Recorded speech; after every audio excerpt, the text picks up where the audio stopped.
നമസ്കാരം, സ്വാഗതം സ്പെഷ്യൽ എഡിഷനിലേക്ക്. ഡൽഹിയിൽ ആം ആദ്മി പാർട്ടിയെയും അതിന്റെ സർക്കാരിനെയും നിലത്ത് വീഴ്ത്താനുള്ള വലിയ പരിശ്രമം BJP നടത്തുകയാണ് എന്ന ആരോപണം ശക്തമായി ഉന്നയിക്കുന്നു വീണ്ടും ആം ആദ്മി പാർട്ടി.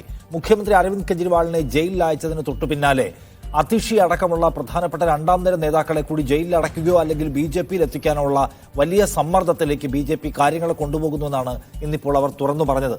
അതായത് രാഷ്ട്രീയ ഭാവി സുരക്ഷിതമാക്കുന്നതിന് നിങ്ങൾക്ക് വേണമെങ്കിൽ BJPയിൽ ചേരാം, അല്ലെങ്കിൽ ഒരു മാസത്തിനകം ED നിങ്ങളുടെ വീട്ടിൽ വരും, നിങ്ങൾ അകത്ത് പോകും എന്നാണ് അവർക്ക് കിട്ടിയിട്ടുള്ള ഭീഷണി. വളരെ അടുത്ത സുഹൃത്തു വഴിയാണ് BJP കേന്ദ്രങ്ങൾ തന്നെ സമീപിച്ചത് എന്നാണ് അവർ മാധ്യമങ്ങളോടായി തുറന്നു പറഞ്ഞത്. ഇന്ന് സത്യത്തിൽ ഡൽഹിയിലെ സർക്കാരിനെ ഒരു തെരഞ്ഞെടുപ്പ് കാലത്ത് ഇങ്ങനെ വീഴ്ത്തുക വഴി, അതിന്റെ നേതാക്കളെ ജയിലിൽ അടയ്ക്കുക വഴി BJP ലക്ഷ്യം വെക്കുന്നത് എന്താണ്? BJPക്കെതിരായി സുശക്തമായി നിൽക്കുന്ന എല്ലാ പാർട്ടികളെയും ഇല്ലാതാക്കുക, ഒറ്റയ്ക്ക് മത്സരിക്കുക എന്ന വ്യാമോഹമാണോ നരേന്ദ്രമോദിക്കും അദ്ദേഹത്തിന്റെ പാർട്ടിക്കും ഉള്ളത്? ഇന്ത്യൻ ജനാധിപത്യം ഏറ്റവും വലിയ വിപത്തിനെ അഭിമുഖീകരിക്കുന്ന മണിക്കൂറുകളിലൂടെയാണോ നമ്മൾ കടന്നു പോകുന്നത്?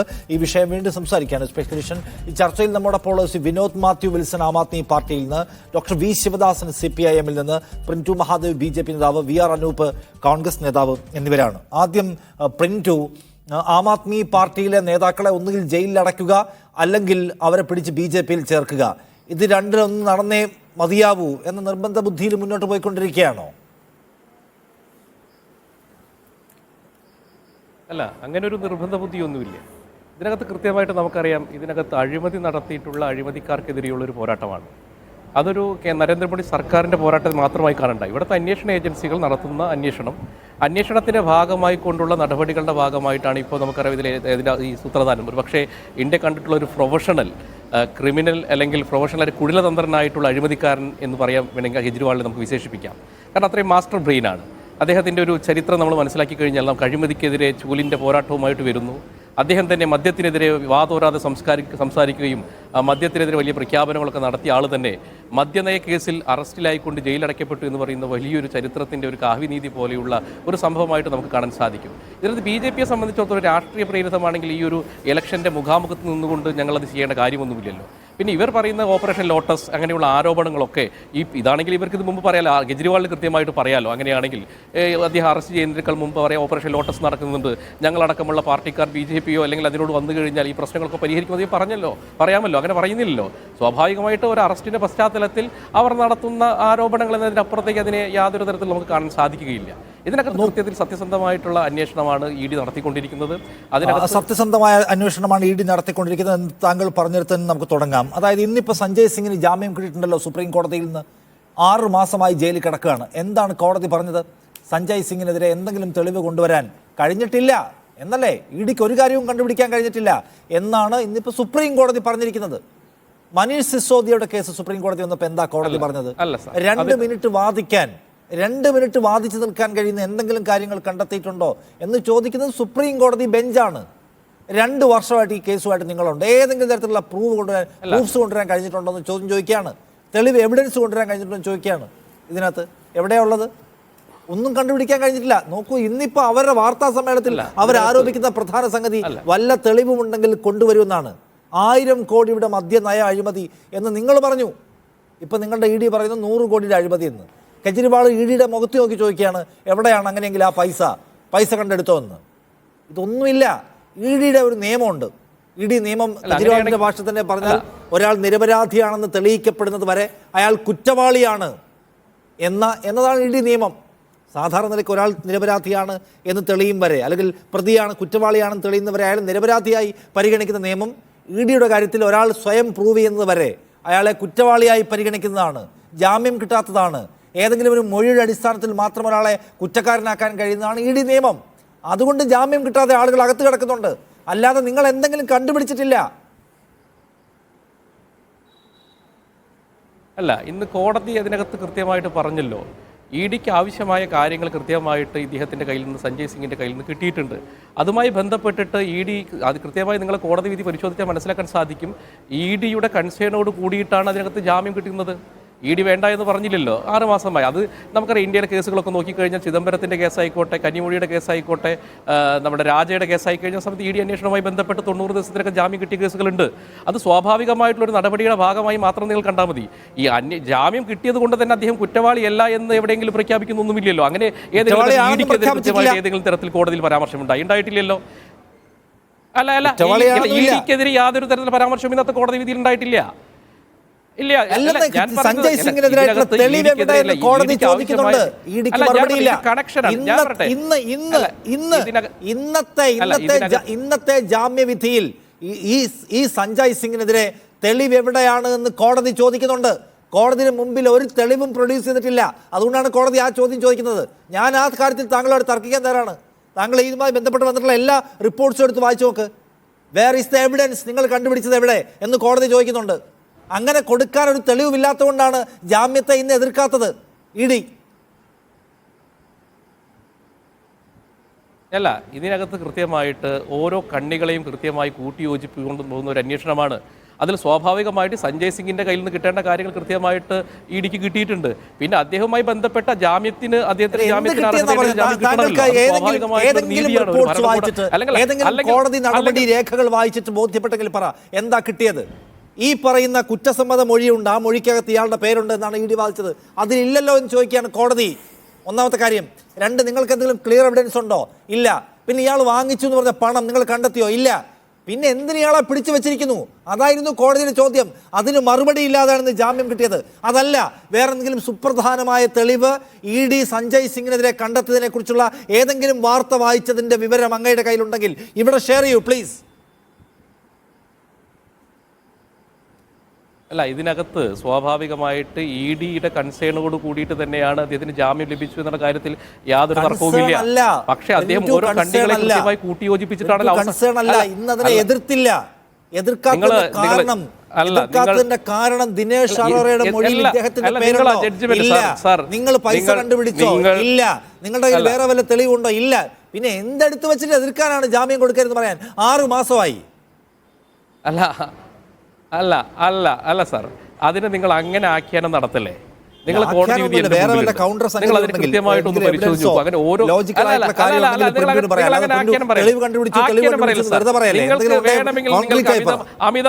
അമിതമായി ഞാൻ പറയാം, അമിതമായിട്ടുള്ള നിങ്ങൾക്ക് ചിലപ്പോൾ ഈ പറയുന്ന കെജ്രിവാൾ ഭക്തി കൊണ്ട് നിങ്ങൾ ചിലപ്പോൾ ഇതിനപ്പുറത്തേക്ക് കോടതി വിധിക്ക് അപ്പുറത്തേക്ക് ആഖ്യാനം ഒക്കെ നടത്തിക്കളയും.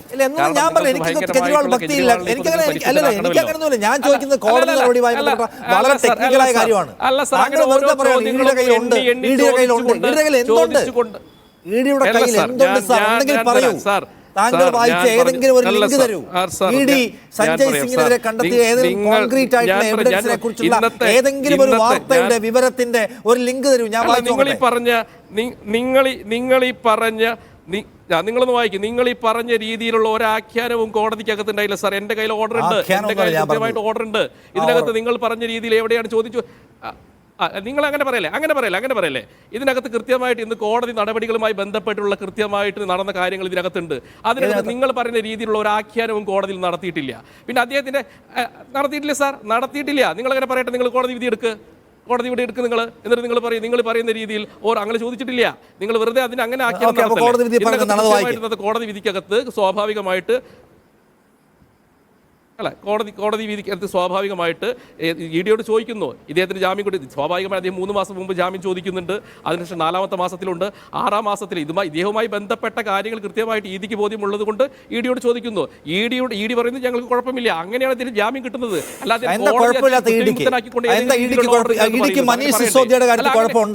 അങ്ങനെ പറയണ്ടേ? അല്ല, ഇ ഡിക്ക് മനീഷ് സിസോദിയയുടെ കാര്യത്തിൽ കുഴപ്പമുണ്ടല്ലോ, സത്യേന്ദ്ര ജെയിന്റെ കാര്യത്തിൽ കുഴപ്പമുണ്ടല്ലോ. എന്താണ് സഞ്ജയ് സിംഗിന്റെ കാര്യത്തിൽ കുഴപ്പമില്ലാത്തത്? ഈ ആം ആദ്മി പാർട്ടിയുടെ പരമോന്നത ബോഡി അംഗമായിട്ടുള്ള സഞ്ജയ് സിംഗിന്റെ കാര്യത്തിൽ കുഴപ്പമില്ലാത്ത എന്താ? ഇ ഡിയെ സംബന്ധിച്ചിടത്തോളം അവളുടെ തെളിവുകളുടെ രീതിയും അവരുടെ അന്വേഷണ രീതിയും ഒക്കെ നമുക്ക് കൃത്യമായി ഇതിനകത്ത് കൃത്യമായിട്ട് നമുക്കറിയാലോ. ഇതിനകത്ത് കൃത്യമായി കുറ്റകൃത്യത്തിൽ പങ്കാളിയായിരുന്ന ആളാണ് മാപ്പുസാക്ഷിയായിട്ടുള്ളത്. അതുകൊണ്ട് അദ്ദേഹം മാപ്പുസാക്ഷിയായത് നമുക്കറിയാലോ. അതുമായി ബന്ധപ്പെട്ട് ഇതിനകത്തുള്ള യഥാർത്ഥ കണ്ണികളിലേക്കുള്ള ദൂരമാണ് ഇ ഡിയെ കൃത്യം സംബന്ധിച്ചു. അതുകൊണ്ടാണല്ലോ ഇപ്പോൾ കെജ്രിവാൾ അകത്ത് പോയിട്ടുള്ളത്. നിങ്ങൾ ഇത് ഇപ്പോഴും നിങ്ങൾ ഈ കെജ്രിവാളിനെതിരെയുള്ള തെളിവോടെ എന്നുള്ള വേറെ ചോദ്യമാണ്. ബന്ധപ്പെട്ട് സഞ്ജയ് സിംഗിന്റെ കാര്യത്തിൽ തെളിവുണ്ട്, ഇഡിയുടെ കയ്യിലുണ്ട്, ഇഡി പിടിച്ചാൽ ഗുരുതരമായിരിക്കുമല്ലോ, ജയിലിൽ കിടക്കുന്നുണ്ടെങ്കിൽ ഗുരുതരമായിരിക്കുമല്ലോ. ഇങ്ങനെയുള്ള സംഗതികളല്ലാതെ വളരെ കോൺക്രീറ്റ് സ്വഭാവത്തിൽ എന്തൊക്കെ കണ്ടെത്താൻ കഴിഞ്ഞിട്ടുണ്ട്? ഇതൊരു പൊളിറ്റിക്കൽ ഡിസ്കഷൻ കൂടിയാണല്ലോ. കോടതി നടപടികൾ ഇഡിയും വേറെ, നിങ്ങളാവട്ടെ ഇഡിയുടെ തലപ്പത്തിരിക്കുന്ന ഗവൺമെന്റിനെ പിന്നിലുള്ള പാർട്ടിയാണ്. നിങ്ങൾക്ക് വിശദീകരിക്കാൻ കഴിയണമല്ലോ. കള്ളക്കേസാണെന്ന് പറയുമ്പോൾ നിങ്ങൾക്ക് വിശദീകരിക്കാൻ കഴിയണ്ടേ? ബി.ജെ.പിയുടെ ഒരു പാനലിസ്റ്റിനെ വിശദീകരിക്കാൻ കഴിയണ്ടേ? എന്താണ് ആ കേസ്? അതിൽ എത്ര കോടി എവിടെ നിന്ന് വാങ്ങി, എവിടെ നിന്ന് പണം കണ്ടെത്തി, എന്ത് തെളിവ് കണ്ടെത്തി എന്ന് വിശദീകരിക്കാൻ പറ്റണ്ടേ?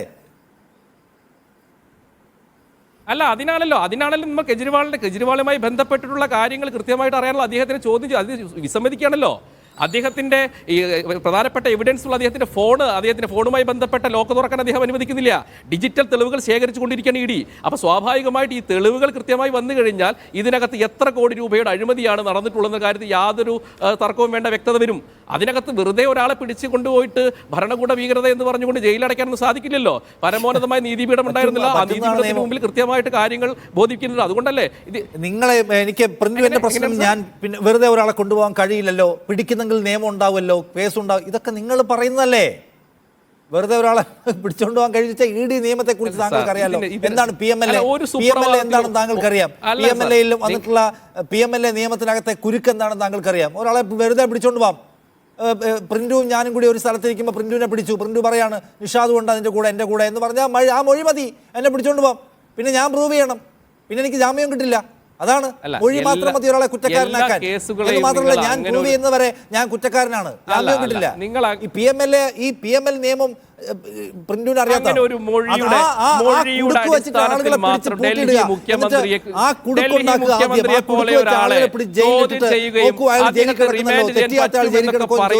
അതിന്റെ അല്ല, നിങ്ങൾ സാർ അങ്ങനെയൊക്കെ അതിനെ വെറുതെ നിസാരവൽക്കരിക്കല്ലേ? നമുക്കറിയാലോ, ഇന്ത്യയുടെ രാജതലസ്ഥാനത്തിലെ മുഖ്യമന്ത്രിയെ യാതൊരു തെളിവുകളും ഇല്ലാത്തതിന്റെ അടിസ്ഥാനത്തിൽ കേവലമായിട്ടുള്ള ഈ പറയുന്ന കള്ളമൊഴികളുടെ അടിസ്ഥാനത്തിൽ കൊണ്ടുപോയി ജയിലിട്ടതാണെന്നാണോ നിങ്ങൾ പറയുന്നത്? സാർ, ഇത് ആളുകൾ ഇത് വിശ്വസിക്കാൻ സാധിക്കും. 2 വർഷമായി മദ്യനയ അഴിമതിയെ കുറിച്ച് പറഞ്ഞുകൊണ്ടിരിക്കുന്നു. CBI അന്വേഷിക്കുന്നു, ED അന്വേഷിക്കുന്നു. Where is the evidence? ആ ചോദ്യം ഉണ്ടല്ലോ. അത് മനീഷ് സിസോദിയയ്ക്ക് 13 മാസമായി ജയിലിൽ കിടക്കാണ്. അയാൾക്കുള്ള എവിഡൻസ് എവിടെ? അല്ല സാർ, ഞാൻ സഞ്ജയ് സിംഗ് ഞാൻ ചോദിക്കട്ടെ, സഞ്ജയ് സിംഗിൽ നിന്ന് മനോജ് സിസോദിയയും സഞ്ജയ് സിംഗിൽ നിന്ന് കവിതയിലേക്കും വിജയ് നായരിലേക്കും ഈ രാഘവേന്ദ്ര റെഡ്ഡിയിലേക്കും കെജ്രിവാളിലേക്കും എത്താൻ ഇത് സാധിച്ചില്ല സാർ, സാധിച്ചില്ലേ? അപ്പൊ ഇതിനകത്ത് കൃത്യമായിട്ട് റൂട്ടുണ്ട്. ആ റൂട്ടിനനുസരിച്ചിട്ടാണ് അന്വേഷണം പോകുന്നത്. അങ്ങനെ അന്വേഷണത്തിൽ അവസാനത്തെ വമ്പൻ സ്രാവായിട്ടുള്ള കെജ്രിവാൾ അടക്കം ഇതിനകത്ത് ഉള്ളിൽ പോയിരിക്കുകയാണ്. ശരത്ചന്ദ്ര റെഡ്ഡി എന്നൊരാളുണ്ടായിരുന്ന കാര്യം താങ്കൾ മറന്നുകൊണ്ടാട്ടോ. ശരത്ചന്ദ്ര റെഡ്ഡി എന്നൊരാളുണ്ടായിരുന്നു. അയാൾ പക്ഷേ BJPക്ക് കുറച്ച് പൈസ ഇലക്ട്രൽ ബോണ്ട് വഴി കൊടുത്തോടെ മാപ്പ് സാക്ഷിയായി പോയി. അല്ല, ശ്രീ വിനോദ് മാത്യു വിൽസൺ, ആം ആദ്മി പാർട്ടിയുടെ പ്രതിനിധി. ശ്രീ വിനോദ് മാത്യു, ഇവിടെ വളരെ നിഷ്കളങ്കമായിട്ട് BJP ചോദിക്കുന്നത്, അങ്ങനെ ഒരു തെളിവുകളില്ലാത്ത കേസിൽ നശിപ്പിക്കാൻ വിദഗ്ധനായിട്ടുള്ള കെജ്രിവാളിനെയും സംഘത്തിനെയും കൃത്യമായിട്ട് ED സംബന്ധിച്ച് കൃത്യമായിട്ട് സാർ വേണ്ടേ? ഞാൻ ED എടുത്ത കേസുകൾ വെറുതെ കേസ് എടുക്കുമെന്ന് താങ്കൾ ചോദിക്കും. EDയുടെ കൺവിക്ഷൻ റേറ്റ് എടുത്ത് പരിശോധിച്ച് നോക്കണം. ED അറസ്റ്റ് ചെയ്യുകയും ഫ്രീസ് ചെയ്യുകയും ചെയ്തിട്ടുള്ള പൈസയുടെ ആളുകളുടെ ഒക്കെ കാര്യത്തിൽ അവസാനം എന്തായി എന്ന് നോക്കണം. ലോകത്ത് ഏറ്റവും കൂടുതൽ കൺവിക്ഷൻ റേറ്റ് കുറഞ്ഞ ഏജൻസി ഏതാണെന്ന് പരിശോധിച്ച് നോക്കണം. ED ഏതെങ്കിലും BJP മിത്രത്തിന്റെ വീട്ടിലേക്ക് കഴിഞ്ഞ 10 വർഷത്തിനിടെ പോയിട്ടുണ്ടോ എന്നത് പരിശോധിച്ച് നോക്കണം. ED എടുത്ത കേസുകളിൽ 99% ഏത് രാഷ്ട്രീയക്കാർക്കെതിരെയാണെന്ന് പരിശോധിച്ച് നോക്കണം. EDയുടെ മഹത്വം വല്ലാതെ പറയല്ലേ, ആളുകൾക്ക് ധാരണയുള്ള കാര്യമല്ലേ അത്? ശരി, നിങ്ങൾ ഉപയോഗിച്ചോളൂ, പക്ഷേ അതിന്റെ മഹത്വം പറയാൻ നിൽക്കില്ല. വിനോദ് മാത്യു, ആളുകൾക്ക് അറിയാലോ, ഒരു കേസിൽ പിടിക്കപ്പെടുന്നു, ഒരു മുഖ്യമന്ത്രിയെ ചുമ്മാ പിടിക്കുമെന്നാണ് BJPയുടെ പാനലിസ്റ്റ് ചോദിക്കുന്നത്. എന്ന് മാത്രമല്ല, ഇവർക്കൊന്നും ജാമ്യം പോലും കിട്ടുന്നില്ല. അപ്പൊ ഗുരുതരമായ ഫൈൻഡിങ്സ് ഇല്ലെങ്കിൽ ജാമ്യം കിട്ടാതിരിക്കുമോ എന്ന വളരെ നിഷ്കളങ്കമായ ചോദ്യം അവർ ചോദിക്കുന്നുണ്ടല്ലോ. ശ്രീ വിനോദ്,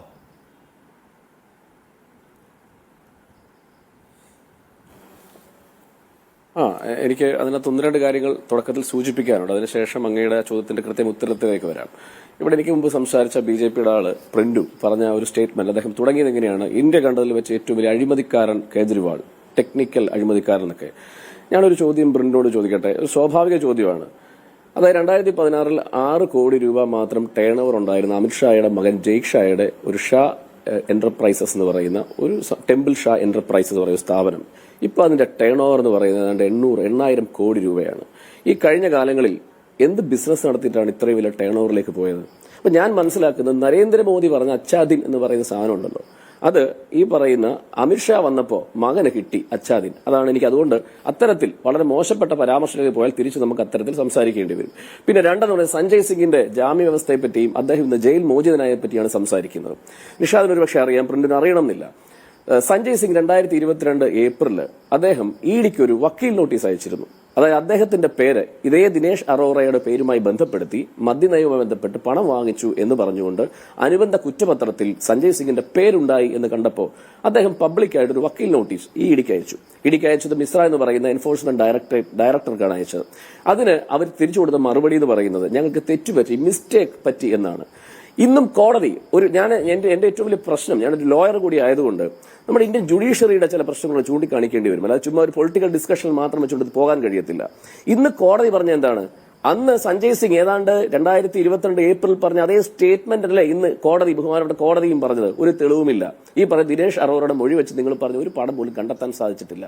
അപ്പൊ വർഷങ്ങൾക്ക് മുമ്പ് അദ്ദേഹത്തെ അനുബന്ധ കുറ്റപത്രത്തിൽ പേര് വരുന്ന സമയത്ത് ഒരു വക്കീൽ നോട്ടീസ് അയച്ചെടുത്ത സ്റ്റാൻഡ്, ആ സ്റ്റാൻഡിൽ നിന്ന് ഒരടി പോലും പിന്നോട്ട് മാറി പോകേണ്ടതായി ആം ആദ്മി പാർട്ടിക്ക് വന്നില്ല എന്ന് മാത്രമല്ല കോടതിക്ക് സഞ്ജയ് സിംഗ് എടുത്ത സ്റ്റാൻഡിനെ കൺവിൻസ് ചെയ്യേണ്ടി വന്നു എന്ന് പറയുന്നത് ഞങ്ങളുടെ നിലപാടിന്റെ ഏറ്റവും ഭംഗിയുള്ള ഒരു ഭാഗമായിട്ട് കരുതുകയാണ്. പിന്നെ രണ്ടെന്ന് പറയുന്നത് ഇവരുടെ പണം. ഞാൻ എപ്പോഴും നിഷാദെ ശ്രദ്ധിക്കാറുണ്ട്, ഇവർ പറയുന്ന ഒരു സ്റ്റേറ്റ്മെന്റ് ഉണ്ട്, കോൺഗ്രസ് മുക്ത ഭാരതം. ഇവർ അതിനുവേണ്ടി പണിയെടുക്കുന്നവരാണ്. ഇപ്പൊ ആം ആദ്മി മുക്ത ഭാരതത്തെ പറ്റി അവർ സംസാരിക്കുന്നത്. പ്രിന്റും ഒക്കെ ജനാധിപത്യത്തിൽ അല്പം ജനാധിപത്യത്തിന്റെ മനോഭാവരുടെ ഉള്ളിന്റെ ഉള്ളിൽ എവിടെയെങ്കിലും അവശേഷിക്കുന്നുള്ള ചോദ്യം. ഞാനൊക്കെ മനസ്സിലാക്കുന്ന ഒരു ജനാധിപത്യ രാജ്യത്തിൽ പ്രവർത്തിക്കുമ്പോൾ നമ്മൾ പറയുന്നത് ജനാധിപത്യത്തിൽ ഭരണകക്ഷിയെ പോലെ പ്രധാനപ്പെട്ടതാണ് പ്രതിപക്ഷവും. അപ്പൊ നല്ല പ്രതിപക്ഷം ഉണ്ടാകണം എന്നല്ലേ ആഗ്രഹിക്കേണ്ടത്? അല്ലാതെ എല്ലാവരെയും മാറ്റി നിർത്തി ഞങ്ങൾ മാത്രം ഭരിച്ചാൽ മതി, ഞങ്ങൾക്ക് മാത്രം അധികാരമുണ്ടായാൽ മതി, ഞങ്ങൾ മാത്രം ഇന്ത്യ ഭരിച്ചാൽ മതി എന്ന് പറഞ്ഞാൽ അതെന്ന് പറയുന്ന ഏകാധിപത്യ മനോഭാവമാണ്.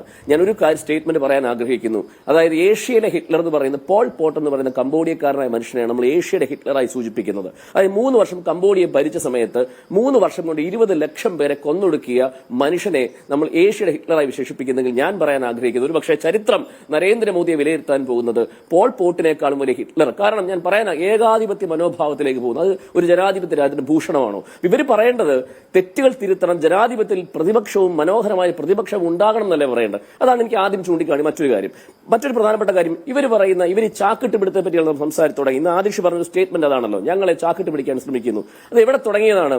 എവിടെ തുടങ്ങിയതാണ് നമ്മൾ കണ്ടിട്ടില്ലേ? കർണാടകയിൽ, രാജസ്ഥാനിൽ, അതുപോലെ തന്നെ മഹാരാഷ്ട്രയിൽ, ഗോവയിൽ ഒക്കെ ഇവർ പണവുമായിട്ട് നിൽക്കുകയാണ്. അവിടെ പലപ്പോഴും ഇലക്ഷൻ വരുമ്പോൾ ഞാൻ കോൺഗ്രസിനെ ടാർഗറ്റ് ചെയ്ത് സംസാരിക്കാൻ ആഗ്രഹിക്കുന്നു, പക്ഷെ പറഞ്ഞു പോകേണ്ടതായിട്ട് വരും. നമ്മൾ പലപ്പോഴും കണ്ടിട്ടുണ്ട് നിയമസഭാ ഇലക്ഷൻ റിസൾട്ട് വന്നു കഴിയുമ്പോൾ ഉടനെ പലപ്പോഴും കോൺഗ്രസ് MLA-മാരെ കൊണ്ടുപോകുന്നതിന് വേണ്ടി റിസോർട്ട് ബുക്ക് ചെയ്യുകയും ടൂറിസ്റ്റ് ബസ്സുകൾ ബുക്ക് ചെയ്യുകയും കണ്ടിട്ടുണ്ട്. പക്ഷേ അപ്പോൾ നമ്മൾ കോൺഗ്രസുകാരെ കുറ്റം പറയും. പക്ഷെ അതിനൊരു മറുവശം കൂടെയില്ലേ? അതായത് ഭീഷണിപ്പെടുത്തി പണം കൊടുത്ത് ജനാധിപത്യത്തെ അട്ടിമറിക്കാൻ ശ്രമിക്കുന്ന ഒരു രീതി കൂടി അവിടെ. അതുകൊണ്ടല്ലേ ഒരുപക്ഷെ കോൺഗ്രസിന് അവരെ സംരക്ഷിക്കേണ്ടി വരുന്നത്. ഒരുപക്ഷെ ജനാധിപത്യ രാജ്യത്ത് കോൺഗ്രസ് എന്ന് പറയുന്ന പാർട്ടിയുടെ അക്കൗണ്ട് വരെ ഫ്രീസ് ചെയ്യപ്പെട്ടു. ഒരു ട്രെയിൻ ടിക്കറ്റിലേക്ക് പോകാൻ അവർക്ക് സാധ്യതയില്ലാത്ത രീതിയിൽ ഇവർ നശിപ്പിക്കുകയല്ലേ. ഇനിയും ഞങ്ങളെപ്പറ്റി, ഞങ്ങൾക്ക് പണം നൽകുന്നതിനെ പറ്റി പറയാം. 1-2 കാര്യങ്ങൾ സൂചിപ്പിക്കാം. ഞങ്ങൾക്ക് എവിടെ തൊട്ടാ പണം കൊടുക്കാൻ തുടങ്ങിയത്, ഞങ്ങളെ വശീകരിക്കാൻ തുടങ്ങിയത് ഞാൻ പറയാം. അതായത് BJP-യുടെ നിലപാടിനെ പറ്റി, ഇവർ ഈ പണം കൊടുത്ത് വശീകരിക്കുന്നതിനെ പറ്റി ഒരു ഡിജിറ്റൽ എവിഡൻസ്, ഒരു ഡിജിറ്റൽ സാഹചര്യം സൂചിപ്പിക്കാൻ ആഗ്രഹിക്കുക. 2017 അതായത് നരേന്ദ്ര പട്ടേൽ എന്ന് പറയുന്ന പട്ടേൽ സംവരണ പ്രക്ഷോഭ നേതാവ് 2017 ഗുജറാത്തിൽ ഒരു പത്രസമ്മേളനം നടത്തി. അന്ന് ഗുജറാത്ത് ഇലക്ഷന്റെ സമയമാണ്. ആ പത്രസമ്മേളനത്തിൽ അദ്ദേഹം 10 ലക്ഷം രൂപയുടെ നോട്ട് എടുത്തു വെച്ചിട്ടാണ് പത്രസമ്മേളനം നടത്തിയിട്ട് പറഞ്ഞത്. അതായത് എന്നെ വശീകരിക്കാൻ വേണ്ടി 1 കോടി രൂപ BJP-ക്കാർ ഓഫർ ചെയ്തു. അവരെനിക്ക് ഇന്ന് അഡ്വാൻസ് എന്നത് 10 ലക്ഷമാണ് എന്ന് പറഞ്ഞാൽ BJP-യിൽ ചേർന്നു. രാത്രിക്ക് രാമാനം അദ്ദേഹം പ്രസിനെ വിളിച്ചിട്ട് ഈ 10 ലക്ഷം രൂപ എടുത്ത് മേശപ്പുറത്ത് വെച്ചിട്ട് പറഞ്ഞു, എന്നെ സ്വാധീനിക്കാൻ ശ്രമിക്കുന്ന BJP എന്ന് പറഞ്ഞുകൊണ്ട് നമ്മൾ കണ്ടതല്ലേ, ഡിജിറ്റൽ തെളിവുകൾ അന്ന് മീഡിയക്കാർ റിപ്പോർട്ട് ചെയ്തല്ലേ. അപ്പൊ ഇവർ പണം കൊടുത്ത് അട്ടിമറിക്കാൻ ശ്രമിക്കുന്നു, ഞങ്ങളെയും ഈ പറയുന്ന ആം ആദ്മിക്കാരെയും. പക്ഷേ ആം ആദ്മിക്കാരൻ പോയിട്ടില്ല. അതിന് ലേറ്റസ്റ്റ് ഉദാഹരണോട് പറഞ്ഞുകൊണ്ട് അവസാനിപ്പിക്കാം. നമുക്ക് ചണ്ഡീഗഡിലെ മേയർ തെരഞ്ഞെടുപ്പിലേക്ക് വരാം. അവിടെ എന്താ സംഭവിച്ചത്? അതായത് കുൽദീപ് കുമാർ എന്ന് പറയുന്ന മേയർ സാധ്യതയായിട്ടുള്ള മേയറായി ജയിക്കേണ്ട ഒരു മനുഷ്യനെ അട്ടിമറിച്ചുകൊണ്ട് അനിൽ മഹസ് എന്ന് പറയുന്ന ഇവരുടെ റിട്ടേണിംഗ് ഓഫീസർ, ഭരണാധികാരി കാണിച്ച വൃത്തികേട് ഇന്ത്യൻ ജനാധിപത്യത്തിന്റെ കറുത്ത അധ്യായമല്ലേ. സുപ്രീം കോടതി അവിടേക്ക് ചെന്നപ്പോൾ പറഞ്ഞ എന്താണ്? പബ്ലിക്കായിട്ട് ഇയാളെ പ്രോസിക്യൂട്ട് ചെയ്യണം. അതായത് കുതിരക്കച്ചവടത്തിന് സാഹചര്യം ഒരുക്കുന്നുവെന്ന് ഇന്ത്യയുടെ പരമോന്നത കോടതിയും പരമോന്നത ജഡ്ജിയും വാക്കാൽ നിരീക്ഷിക്കുന്നത് നമ്മൾ കണ്ടില്ലേ? പക്ഷെ അവിടെ എന്താ സംഭവിച്ചത്? ഇവർക്ക് ഇലക്ഷൻ വേണമായിരുന്നു. അതായത് ഇവർ ആളെ പിടിച്ച് 6 മാസം പുതിയ ഇലക്ഷൻ വന്നാൽ ഇവരെ കാശ് കൊടുത്തുകൊണ്ട് മാറ്റാൻ സാധിക്കും. പക്ഷേ അവിടെ വെച്ച് ഫസ്റ്റ് ഹിയറിംഗിൽ തന്നെ സുപ്രീം കോടതിയിലെ ഏറ്റവും മികച്ച ന്യായാധിപന്മാരും അഭിഭാഷകരും ഉൾപ്പെടെ സംഘം ആം ആദ്മിക്കും കോൺഗ്രസിനും വേണ്ടി അണിനിരുന്നപ്പോൾ വലിയ ഹിയറിംഗിലേക്ക് ഒന്നും പോകാതെ ഇവർ ആഗ്രഹിച്ച് ഹിയറിംഗിന് പോയിട്ട് പിന്നെ അടുത്ത ഹിയറിംഗ് വരും, അപ്പോഴത്തേന് ഇലക്ഷൻ വരുമ്പോൾ കുതിരക്കച്ചവടത്തിൽ കാശ് കൊടുത്ത് മറിക്കാമെന്ന് ധരിച്ചു. പക്ഷേ കോടതി വാക്കാൽ പറഞ്ഞതാണ് ഒരു തരത്തിൽ പുതിയ ഇലക്ഷൻ ഇല്ല, കുൽദീപ് കുമാറിനെ വിജയമായി പ്രഖ്യാപിച്ചു. ഇന്ന് അദ്ദേഹം മേയറാണ്. അപ്പം ആം ആദ്മി പാർട്ടിയെ സംബന്ധിച്ചിടത്തോളം ഇവർ കാലാകാലങ്ങളായി ഞങ്ങളെ അട്ടിമറിക്കാൻ ശ്രമിക്കുന്നുണ്ട്. നമുക്ക് അവിശ്വാസ പ്രമേയത്തിന്റെ കാര്യത്തിലേക്ക് വരാം. അതായത് ലെഫ്റ്റനന്റ് ഗവർണർക്ക് ഈ പറയുന്ന എല്ലാ അധികാരങ്ങളും കൊടുക്കുന്ന സമയത്ത് ഒരു അവിശ്വാസ പ്രമേയം വന്നു. ആ സമയത്ത് രാജ്ഘട്ടിൽ അന്ന് എനിക്കിപ്പോഴും ഓർമ്മയുണ്ട്, കേരളത്തിലെ മലയാളം മീഡിയാസ് ഒക്കെ റിപ്പോർട്ട് ചെയ്യപ്പെട്ടത് എങ്ങനെയായിരുന്നു?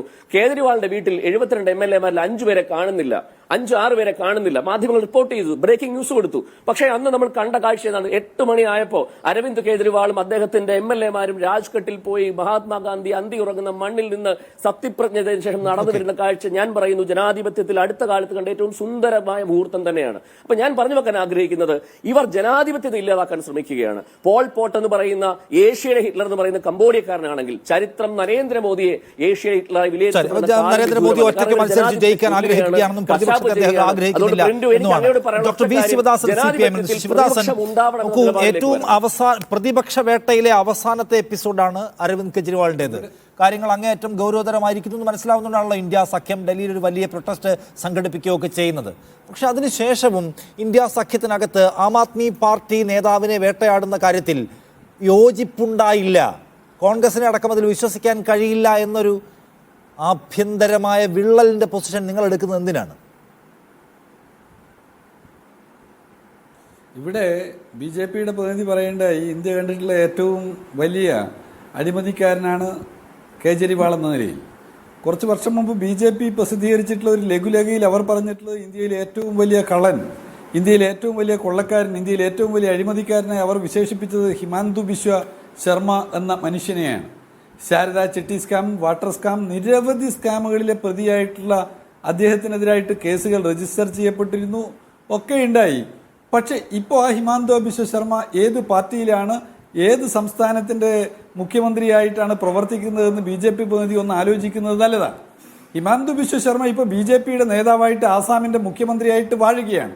എവിടെ പോയി ശാരദ ചിറ്റ് ഫാം, എവിടെ പോയി അദ്ദേഹത്തിന്റെ പേരിൽ ആരോപിക്കപ്പെട്ടിരുന്ന BJP ലഘുലേഖ പ്രസിദ്ധീകരിച്ചുകൊണ്ട് രാജ്യമാകെ പ്രസംഗിച്ച് നടന്നിട്ടുള്ള വാട്ടർ സ്കാം, അതൊക്കെ എവിടെ പോയി?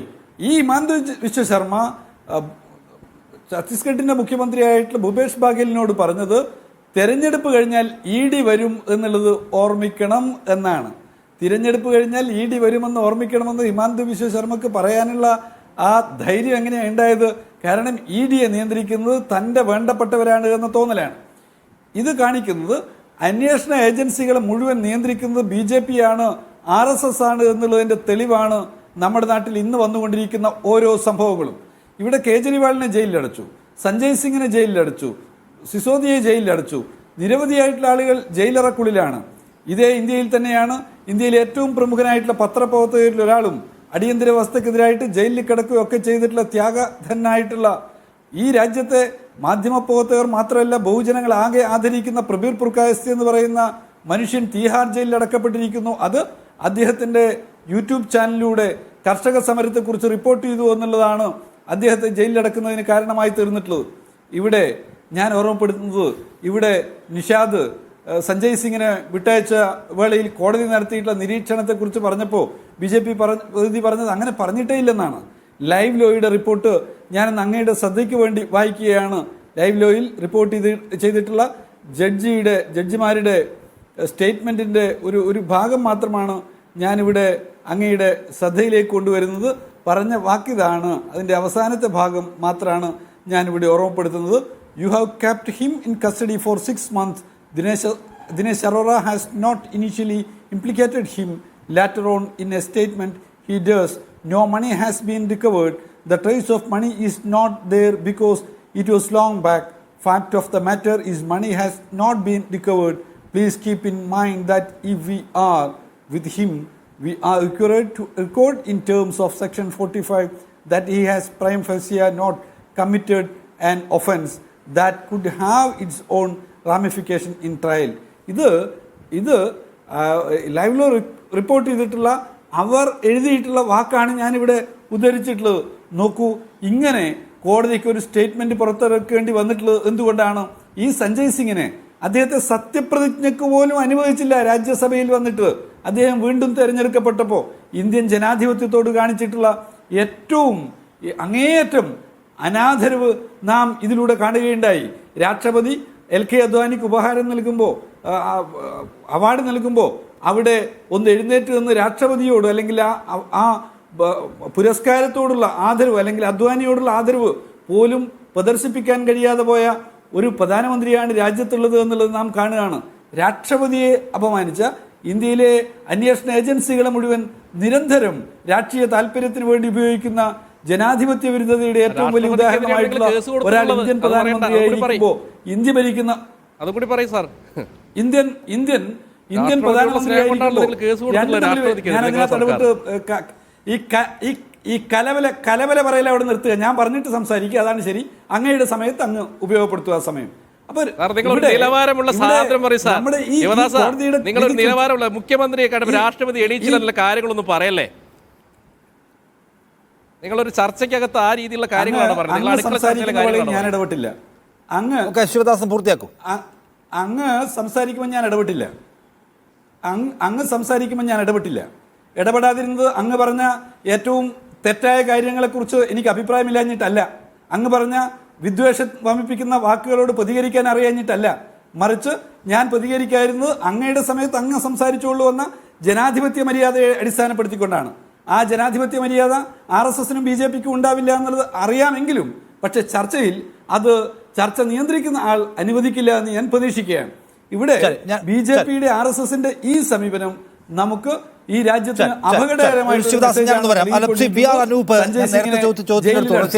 അനൂപ് ഈ പിണറായി വിജയൻ ഇപ്പൊ ഇന്നും ഇന്നലെയുമായിട്ട് പലതവണ സംസാരിക്കുമ്പോൾ ഒരു പ്രധാനപ്പെട്ട സംഗതി ചൂണ്ടിക്കാണിക്കുന്നുണ്ട്.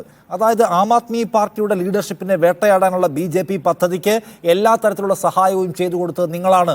അവർക്കെതിരെ അഴിമതി ആരോപണം ഉന്നയിക്കുന്നു, പരാതി കൊടുക്കുന്നു, അവർക്കെതിരെ നടപടി ഉണ്ടാകുന്ന ഘട്ടത്തിൽ രാജി ആവശ്യപ്പെട്ടുകൊണ്ട് നിങ്ങളുടെ PCC അവിടെ സമരം ചെയ്യുന്നു. അപ്പോൾ കേന്ദ്ര സർക്കാരിൻ്റെ പ്രതിപക്ഷ വേട്ടയാണിത് എന്ന് മനസ്സിലാക്കാതെ കേവലമായ പ്രാദേശിക സ്വാർത്ഥമോഹത്തിന് വേണ്ടി നിങ്ങൾ BJPക്ക് ചൂട്ടുപിടിച്ചു കൊടുത്തിട്ടുണ്ട് എന്നത് പിണറായി വിജയൻ ഉന്നയിക്കുന്ന വളരെ സീരിയസ് ആയിട്ടുള്ള ഒരു വിമർശനമാണ്. അത് ഇന്ത്യയിലെ പല സ്റ്റേറ്റ്സിലും നിങ്ങളുടെ ആ സമീപനം കാണാം. നിങ്ങൾക്കതിലൊരു വിശാലമായ നയമില്ല എന്ന്. പിണറായി വിജയൻ പറയുന്നതിലൊന്നും കാര്യമില്ല എന്ന് കാര്യങ്ങൾ നിരീക്ഷിച്ചാൽ ബോധ്യമാകും. പിണറായി വിജയനെ ED അറസ്റ്റ് ചെയ്യാതിരിക്കുന്നതിനും അരവിന്ദ് കെജ്രിവാളിന് നേരെ രാഷ്ട്രീയ പ്രതികാര നടപടികൾ നടത്തുന്നതിനും ഒരേ ഒരു കാരണമാണുള്ളത്. അരവിന്ദ് കെജ്രിവാളിനെതിരെ ഇപ്പോഴത്തെ അറസ്റ്റ് ഈ സംഭവ വികാസങ്ങളിലേക്ക് നയിച്ചത് എന്താ? കോൺഗ്രസുമായ ഒരു അലയൻസിന് ആം ആദ്മി പാർട്ടി തയ്യാറാകുന്നു. ആ സഖ്യ ചർച്ച ഡൽഹിയിൽ മാത്രമല്ല ഡൽഹിക്ക് പുറത്തേക്കും വ്യാപിക്കുന്നു. ആ സാഹചര്യത്തിലാണ് അരവിന്ദ് കെജ്രിവാളിനെ രാഷ്ട്രീയ പ്രതിയോഗിയായി പ്രഖ്യാപിച്ചുകൊണ്ട് ഇവിടെ സംഘപരിവാർ ഭരണകൂടം വേട്ടയാടുന്നത്. ഡൽഹി മദ്യനയ ആരോപണം ഉണ്ടാക്കിയെടുത്ത് അതിന്മേൽ കേസ് ഫ്രെയിം ചെയ്യുന്നതൊക്കെ നിങ്ങളുമായിട്ടുള്ള സഖ്യത്തിനൊക്കെ മുമ്പെയാണ്. ആ സംഗതി ഉയർന്നു വരുമ്പോൾ കെജ്രിവാളിന്റെ രാജി ആവശ്യപ്പെട്ട് കെജ്രിവാൾ അഴിമതിക്കാരനാണെന്ന് പറഞ്ഞ് സമരത്തിലേക്ക് പോകുന്നത് നിങ്ങളാണ്. അതാണ് പിണറായി വിജയൻ ചൂണ്ടിക്കാണിക്കുന്ന ഒന്നാമത്തെ കാര്യം. ഡൽഹിയിലെ BJPയുടെ പ്ലോട്ട് എന്താണെന്ന് നിങ്ങൾ മനസ്സിലാക്കിയില്ല. നിങ്ങൾ ഓർത്തു മോദി ഒരു ശരിയായ വിഷയത്തിൽ അന്വേഷണം നടത്തുകയാണ്, എന്നാൽ അതിന്റെ ചൂട് പിടിച്ച് കെജ്രിവാളിനെ വീഴ്ത്തിക്കളയാം എന്ന് നിങ്ങളുടെ ഡൽഹി PCC ആലോചിച്ചു. എന്താണ് പിണറായി വിജയന്റെ കേരളത്തിലെ കാര്യം? പിണറായി വിജയൻ എന്ത് പറഞ്ഞാലും വസ്തുത അവിടെ നിലനിൽക്കുന്നുണ്ടല്ലോ.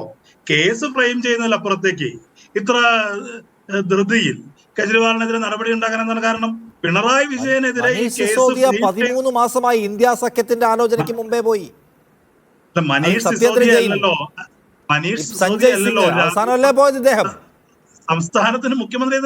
ഇതിലും വലിയ ആരോപണങ്ങൾ പിണറായി വിജയന് നേരെ ഉണ്ടായിട്ടും രാജ്യത്തിന്റെ പ്രധാനമന്ത്രി തന്നെ സംസ്ഥാനത്ത് പലതവണ വന്ന് പ്രസംഗിച്ചു പോയി. കള്ളക്കടത്തിന്റെ കേന്ദ്രം രാജ്യത്തിന്റെ പ്രധാനമന്ത്രി തന്നെ പറയുകയാണ്. എന്നിട്ടൊരു നടപടിയും പിണറായി വിജയന് നേരെ ഉണ്ടാകാത്തത് എന്താ? പിണറായി വിജയന് നേരെ ഉണ്ടാകാത്തതിനും കെജ്രിവാളിന് നേരെ ഉണ്ടാകുന്നതിനും ഒരേ ഒരു കാരണമാണ്. പിന്നെ BJPയുടെ നിലപാട് ഇന്ന് നമ്മൾ സംസാരിക്കുമ്പോൾ നിഷാദ്, ഇന്ന് April 2 കഴിഞ്ഞ ദിവസം April 1 ഒരു പ്രത്യേകതയുണ്ട്. അത് RSSന്റെ സ്ഥാപകനായ ഹെഗ്ഡേവാറിന്റെ ജന്മദിനമാണ്. പക്ഷെ നമ്മളെ സംബന്ധിച്ച് അത് വിഡ്ഢി ദിനമാണ്. രാജ്യത്തെ മുഴുവൻ വിഡ്ഢികളാക്കാനാണ് RSS ശ്രമിക്കുന്നത്. RSSനെ സംബന്ധിച്ച് ഇൻ പ്രിൻസിപ്പൽ RSS ഒരു ആന്റി ഡെമോക്രാറ്റിക് ആയ ഓർഗനൈസേഷനാണ്. ആർക്കാണ് അറിയാത്തത്? ജനാധിപത്യത്തെ ഗതികേട് കൊണ്ട് അംഗീകരിക്കേണ്ടി വരുന്നൊരു സംഘടന മാത്രമാണ്. ജനാധിപത്യത്തെ അട്ടിമറിക്കാനാണ് ശ്രമിക്കുന്നത്. രാജ്യ തലസ്ഥാനത്ത് RSS ഇപ്പോൾ ചെയ്തുകൊണ്ടിരിക്കുന്നത്, ഇന്ന് അടക്കം പുറത്തു വന്നുകൊണ്ടിരിക്കുന്ന വാർത്തകൾ വേറൊന്നുമല്ല സൂചിപ്പിക്കുന്നത്. ഇന്ത്യക്കകത്ത് ജനാധിപത്യത്തെ അട്ടിമറിക്കുക.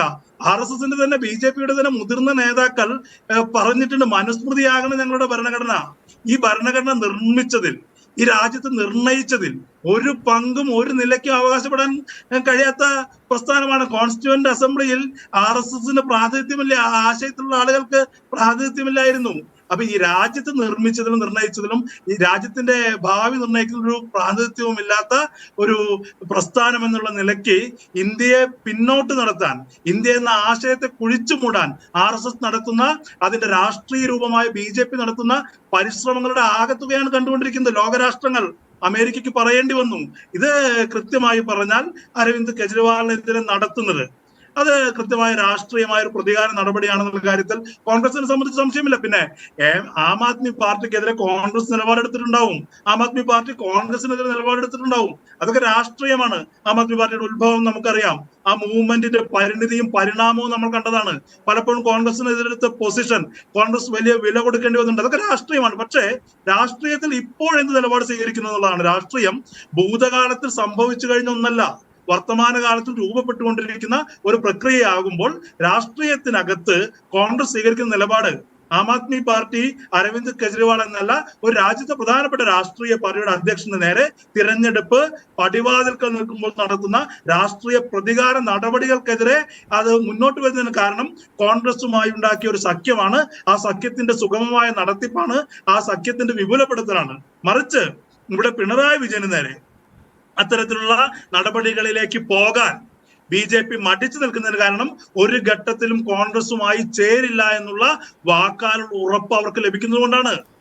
ഇപ്പോഴും കോൺഗ്രസിനെ ശിവദാസൻ, ഒന്നാമത്തെ കാര്യം, പിണറായി വിജയൻ ഈ സഖ്യത്തിനകത്ത് ഈ അരവിന്ദ് കെജ്രിവാളിനെ അടക്കമുള്ള ആളുകളെ സംരക്ഷിക്കാനുള്ള സമരയജ്ഞത്തിന്റെ ഭാഗമാകുമ്പോഴും അതിനകത്ത് കോൺഗ്രസിനെ പോലുള്ള കരിങ്കാലികളുണ്ട് എന്ന് പറയുന്നതിന് അതിൻ്റെ ഒരു ഉദ്ദേശം എന്താണ്? അത് ഈ ശരിയായ സമയത്ത് ശരിയായ പറച്ചിലാണോ നിങ്ങളെ സംബന്ധിച്ച്? കേന്ദ്ര സർക്കാരിൻ്റെ കേരള വിരുദ്ധ സമീപനത്തിനെതിരായിട്ട് ഡൽഹിയിൽ മുഖ്യമന്ത്രിയുടെ നേതൃത്വത്തിൽ സമരം നടക്കുമ്പോൾ ഈ കോൺഗ്രസ്സുകാർ എവിടെയായിരുന്നു? അവരെന്താ പറഞ്ഞത്? കേരളത്തെ കേന്ദ്രം അവഗണിക്കുന്നില്ല എന്ന് പറഞ്ഞിട്ട് നിന്ന കൂട്ടരാണ്. ഞങ്ങൾ ഈ സംസ്ഥാനത്തിൻ്റെ അവകാശത്തിന് വേണ്ടി, അധികാരങ്ങൾ സംരക്ഷിക്കുന്നതിന് വേണ്ടി സ്റ്റേറ്റ്മെന്റ് ഇറക്കിയപ്പോൾ എന്തുകൊണ്ടാണ് കോൺഗ്രസ് മിണ്ടാതിരുന്നത്? അതുകൊണ്ട് കോൺഗ്രസ് പാർട്ടിയുടെ ഒരു സ്വഭാവമുണ്ട്. ആ കോൺഗ്രസ് പാർട്ടി എപ്പോഴും RSSനോട് ചേർന്ന് നിൽക്കാൻ ഒരു മടിയും കാണിക്കാത്ത പാർട്ടിയാണ്. ഒരു ഉദാഹരണം ഞാൻ പറയാം. ഇപ്പോൾ വയനാട്ടിൽ കെ സുരേന്ദ്രന്റെ പോസ്റ്റർ ഒട്ടിക്കുന്നത് രാഹുൽ ഗാന്ധിയുടെ അളിയന്റെ ചെലവിലാണ് എന്ന് ഈ നാട്ടുകാർ പറഞ്ഞാൽ അത് കോൺഗ്രസിന് നിഷേധിക്കാൻ പറ്റുമോ? നരേന്ദ്രമോദിയുടെ റോഡ് ഷോക്ക് കോൺഗ്രസ് BJP പൂവെറിയുന്നത് അത് രാഹുൽ ഗാന്ധിയുടെ അളിയന്റെ ചെലവിലാണ്, സോണിയാഗാന്ധിയുടെ മരുമകന്റെ ചെലവിലാണ് എന്ന് പറഞ്ഞാൽ കോൺഗ്രസിന് നിഷേധിക്കാൻ പറ്റുമോ? DLF കൊടുത്തിട്ടുള്ളത് 170 കോടിയാണ് ആർക്ക്? BJPക്ക് കൊടുത്തിട്ടുള്ള സംഭാവന.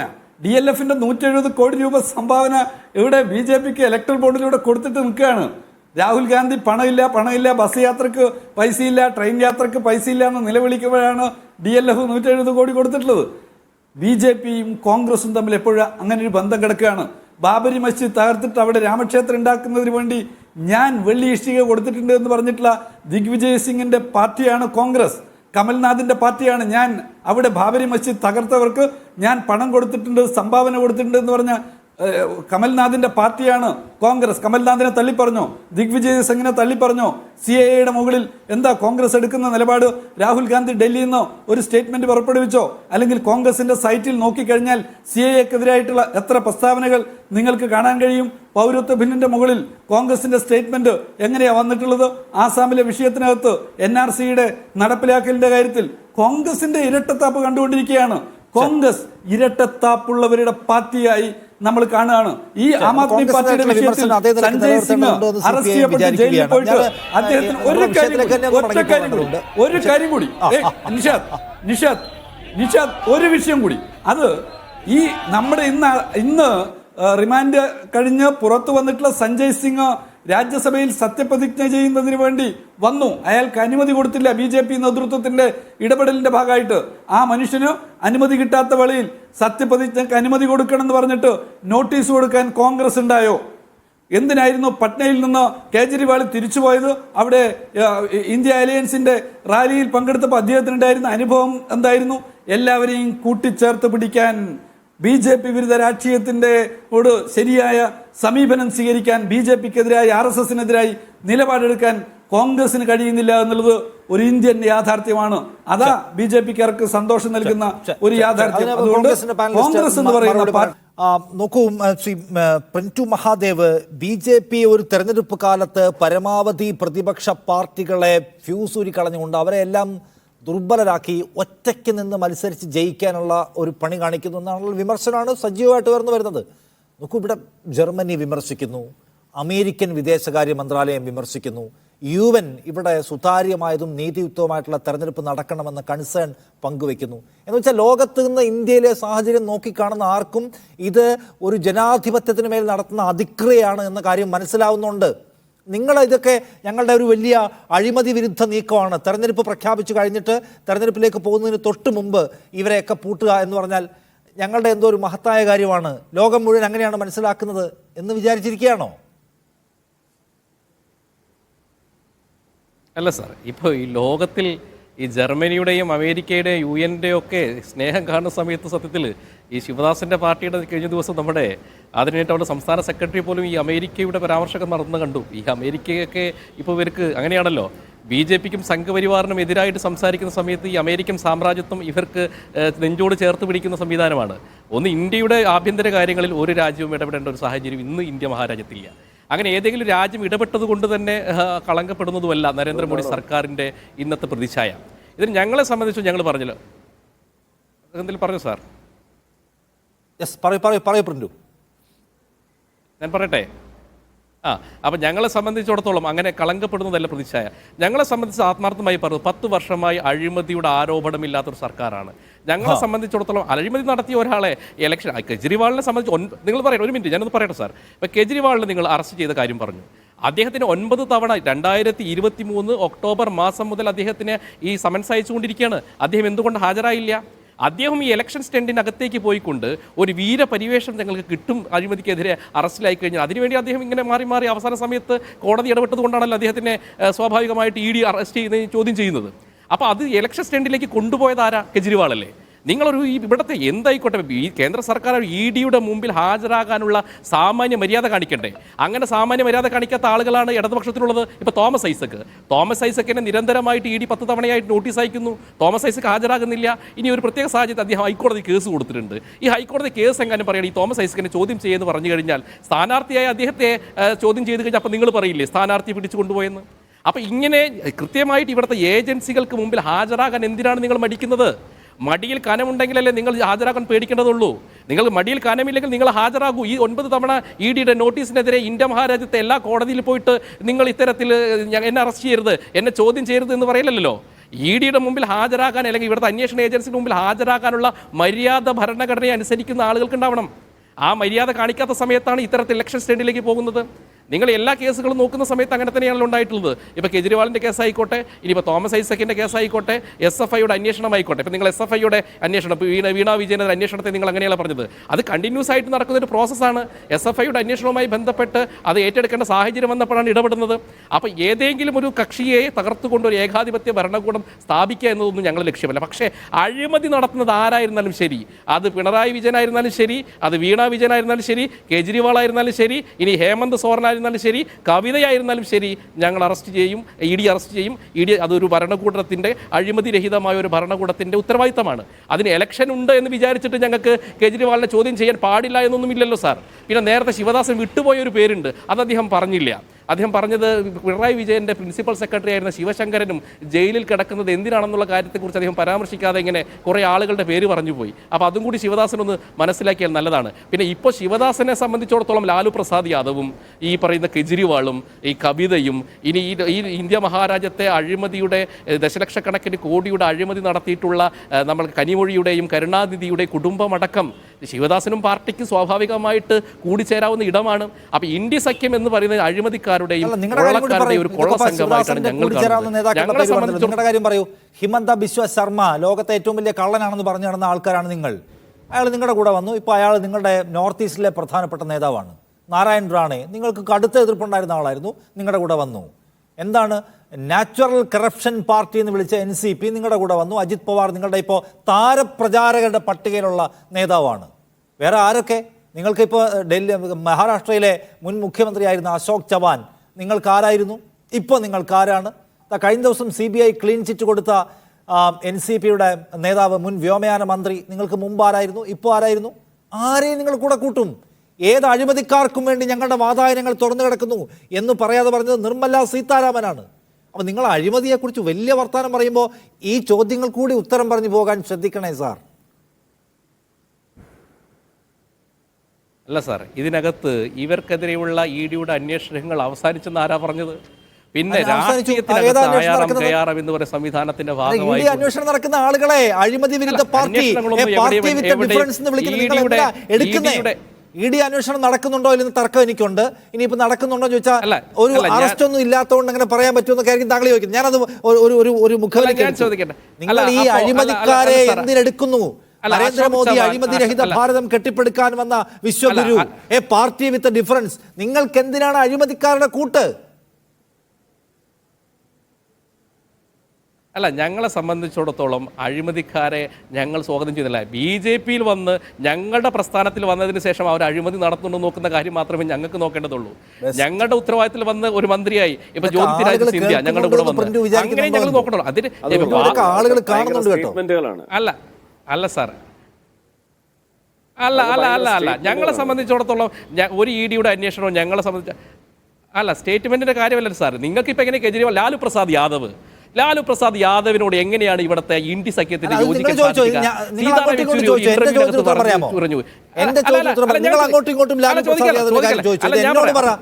എന്നോട് പറ. ഞാൻ ചോദിക്കാൻ ഒരു കോമൺ മാൻ എന്ന നിലയ്ക്ക് അഴിമതിക്കാരെ തുടച്ചു നീക്കുമെന്ന് പറഞ്ഞ് വന്ന ആളുകൾ നിങ്ങളുടെ കൂടെ ചേർന്നോ?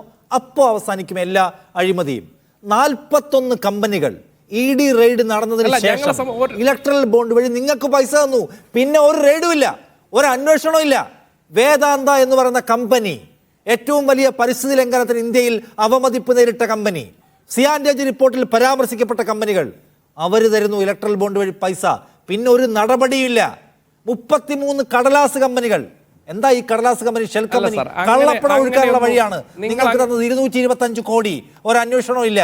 നിങ്ങളാണോ ഒരു അഴിമതി ആരോപണവും നേരിടാത്ത സർക്കാർ 10 വർഷം എന്നൊക്കെ പറഞ്ഞ് ആളെ കളിയാക്കുന്നത്? അല്ല, നിങ്ങൾ ഇലക്ട്രൽ ബോണ്ടുമായി ബന്ധപ്പെട്ട് ഇവിടുത്തെ വൻകിട വ്യവസായികളിൽ നിന്ന് പണം മേടിച്ചതിനെ നിങ്ങളിങ്ങനെ ഒരു സർക്കാരിന്റെ അഴിമതിയുമായി ബന്ധപ്പെടുത്തല്ലേ? അല്ലല്ല, ഞാൻ പൈസ മേടിച്ചതിനെ കുറിച്ച് പറഞ്ഞില്ല. പൈസ മേടിച്ചോ? നിങ്ങൾ മേടിച്ചിട്ടുണ്ട്, നിങ്ങൾ മേടിച്ചിട്ടുണ്ട്, മമതാ ബാനർജി മേടിച്ചിട്ടുണ്ട്, കോൺഗ്രസ് മേടിച്ചിട്ടുണ്ട്, തർക്കമില്ല. പക്ഷെ അധികാരം, പവർ ഉപയോഗിച്ച് നിങ്ങൾ അഹിതമായ സംഗതി ചെയ്തു കൊടുത്തു. ദശലക്ഷക്കണക്കിന് രൂപയുടെ സർക്കാർ കോൺട്രാക്ട് കൊടുക്കുക, അന്വേഷണങ്ങൾ അവസാനിപ്പിച്ചു കൊടുക്കുക, റെയ്ഡ് നടത്തി പേടിപ്പിച്ച് പൈസ വാങ്ങിക്കുക. അത് നിങ്ങൾ പവർ ഉപയോഗിച്ച് ചെയ്തതാണ്. അത് അഴിമതിയാണ്. അല്ല, അതിനെങ്ങനെയാണ് നിങ്ങൾ ആ രീതിയിലൊന്നും ആഖ്യാനം നടത്തല്ലേ? ഞങ്ങളെ സംബന്ധിച്ചിടത്തോളം അഴിമതിക്കെതിരെയുള്ള പോരാട്ടം എന്ന് പറഞ്ഞാൽ അത് പോരാട്ടം തന്നെയാണ്. അല്ലാതെ ഞങ്ങൾ ഏതെങ്കിലും ഒരു ആളുകളെ പേടിപ്പിച്ചുകൊണ്ട് ഫണ്ട് മേടിക്കേണ്ട ഒരു പ്രസ്ഥാനമൊന്നുമല്ല. ഞങ്ങൾ CPM അല്ലല്ലോ. ഞങ്ങളെ സംബന്ധിച്ചിടത്തോളം ഫണ്ട് തന്നെ സംബന്ധിച്ചിടത്തോളം നിങ്ങൾ നോക്കും, ഞങ്ങൾ കൃത്യമായിട്ട് ഇലക്ഷൻ ബോർഡിനകത്താണെങ്കിൽ പോലും ഞങ്ങൾ എത്ര രൂപ ആ മാപ്പ് സാക്ഷിയിലെ മൊഴി ഉപയോഗിച്ച് നിങ്ങൾ ആളെ കുടുക്കിയത് മദ്യനയ കേസിൽ. ആദ്യം അയാളെ പിടിക്കുമ്പോൾ അയാൾക്ക് അരവിന്ദ് കെജ്രിവാളിനെ അറിയുക പോലും ഇല്ല. അയാളുടെ മൊഴി അയാൾ മാപ്പ് സാക്ഷിയായി കഴിഞ്ഞപ്പോൾ അയാൾ അരവിന്ദ് കെജ്രിവാളിനെ കണ്ടു. അരവിന്ദ് കെജ്രിവാളിന് മദ്യനയ അഴിമതിയിൽ പങ്കാളിത്തണം എന്നൊക്കെ പറയാണ്.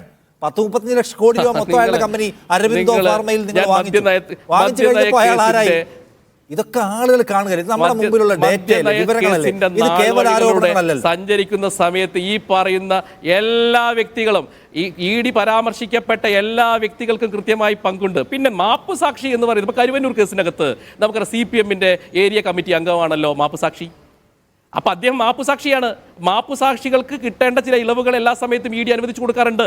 പ്രമാദമായ കേസുകളെ സംബന്ധിച്ചിടത്തോളം ആ കേസുകൾ പുറത്തേക്ക് കൊണ്ടുവരണമെങ്കിൽ നമ്മൾ മാത്രം തർക്കിച്ച സമയം കളയാനില്ലാത്തതുകൊണ്ട് ഞാനൊന്ന് ആം ആദ്മി പാർട്ടിയുടെ പ്രതിനിധിയിലേക്ക് കൂടി പോവുകയാണ്. ആം ആദ്മി പാർട്ടിക്കെതിരായിട്ട് അദ്ദേഹം പ്രധാനമായും ഉന്നയിക്കുന്ന ഒരു വിമർശനം, അതായത് എന്തിനാണ് അന്വേഷണ ഏജൻസികളെ ഭയപ്പെടുന്നതെന്നാണ്. ശ്രീ വിനോദ് മാത്യു, 9 തവണ ഞങ്ങൾ, എല്ലാ തവണയും BJPയുടെ പാനലിസ്റ്റുകൾ പറഞ്ഞ ഒരു ന്യായമാണ്, 9 തവണ ഞങ്ങൾ ഇത് കൊടുത്തില്ലേ, ED നോട്ടീസ് കൊടുത്തില്ലേ, വരാൻ പേടിയായിരുന്നല്ലോ, എന്നിട്ട് ഇപ്പോൾ വന്നില്ലേ, വന്നത് എന്തിനാണ്? തെരഞ്ഞെടുപ്പ് സമയത്ത് ഒരു പ്ലോട്ട് ഉണ്ടാക്കാൻ വേണ്ടി മനഃപൂർവ്വം ചെയ്യുകയാണ്. ഇതൊക്കെ നാട്ടുകാർക്ക് മനസ്സിലാവുന്നതാണ്.